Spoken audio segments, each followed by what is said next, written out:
இப்போ உடம்புல ஒரு நோய் வருது, அதை அழகாக ஸ்கேன் பண்ணி எந்த இடத்துல பாதிப்பு ஏற்பட்டிருக்கு, அதுக்கு என்ன தீர்வு அப்படிங்கிறத நம்ம துல்லியமாக கண்டுபிடிச்சி சரி செஞ்சிட முடியும். ஆனால் இந்த மனசில் ஏற்படுது பாருங்க, அந்த பாதிப்பை கண்டுபிடிக்கிறதுக்கு ஒரு மிஷினுமே கிடையாது. அது எங்கே இருக்குன்னு யாருக்கும் தெரியாது. அப்புறம் எப்படி அதை சரி செய்யறது? ஆனால் இதை சரி செய்யறதுக்கான ஒரு சிறந்த தீர்வு தான் மலர் மருத்துவம். இந்த மனசுக்குன்னு எந்த ஒரு தனித்துவமும் கிடையாது. மனசுன்னு ஒன்று எங்கே இருக்குன்னு யாருக்குமே தெரியாது. ஆனால் அந்த மனசு எப்படி உருவாகுதுன்னு பாருங்க. காலை முதல் இரவு வரைக்கும் நம்ம செய்யக்கூடிய எல்லா செயல்களுமே இந்த மனசை வச்சு தான் செய்கிறோம். இந்த மனசு மட்டும் இல்லை அப்படின்னா நம்ம செயல்படவே முடியாது. ஒரு மனிதன் மிகப்பெரிய சாதனையாளராக இருக்கும் இந்த மனசு தான் காரணம். ஒரு மிகப்பெரிய வீழ்ச்சி அடைஞ்சது காணாமல் போகிறதுக்கும் இந்த மனசு தான் காரணம். அப்போ அந்த மனசை நம்ம சரியாக வைக்க வேண்டாமா? பொதுவாக ஜோதிடத்தில் சந்திரன் அப்படிங்கிற கிரகத்தை மனோகாரகன்னு சொல்லுவாங்க. அந்த சந்திரனுக்கு பாருங்க சுய ஒளி கிடையாது. சூரியன்கிட்ட இருந்து வெளிச்சத்தை வாங்கி ரிஃப்ளெக்ட் பண்ணும். அதே போல இந்த மனசுக்குன்னு தனித்துவமே இல்லை. பிறந்தது முதல் இன்று வரை நமக்கு பல்வேறு அனுபவங்கள் ஏற்பட்டிருக்கும். அந்த அனுபவம் தான் மனசுல பதிவாக ஏற்பட்டு அது எண்ணமாக வருது. அந்த எண்ணம் ஒருவருக்கு நன்மையும் ஒருவருக்கு வீழ்ச்சியும் தர காரணம் அவங்க அதை எப்படி கையாளுறாங்க அப்படிங்கிறத பொறுத்து தான். ஆனால் மனசுக்கு நல்லது கெட்டதுன்னு ஒன்று கிடையவே கிடையாது.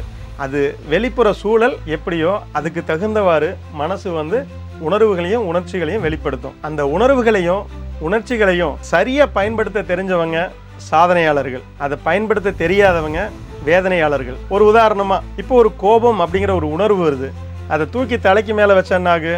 நம்ம கீழே போயிடுவோம். காலுக்கு கீழே வச்சா என்னாகு? நம்ம கொஞ்சம் உயர்ந்துருவோம் இல்லையா?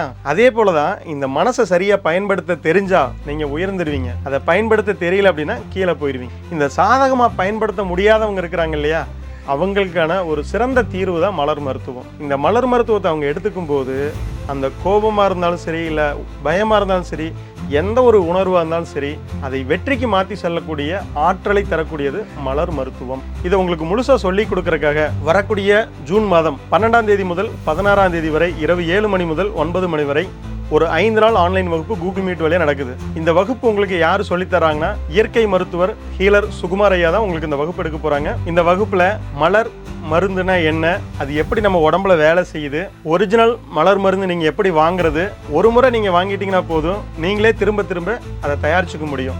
எந்தவித பக்க விளைவும் கிடையாது. பிறந்த குழந்தை முதல் பெரியவங்க வரை யார் வேணாலும் சாப்பிடலாம், எந்தவித பக்க விளைவும் கிடையாது. இந்த வகுப்பில் கலந்து கொள்ள கட்டணம் ரூபாய் 2000. இந்த வகுப்பில் கலந்து கொள்ள கீழ்காணும் தொலைபேசி எண்ணில் தொடர்பு கொண்டு உங்கள் வருகையை முன்பதிவு செய்து கொள்ளுங்கள். நன்றி, வணக்கம்.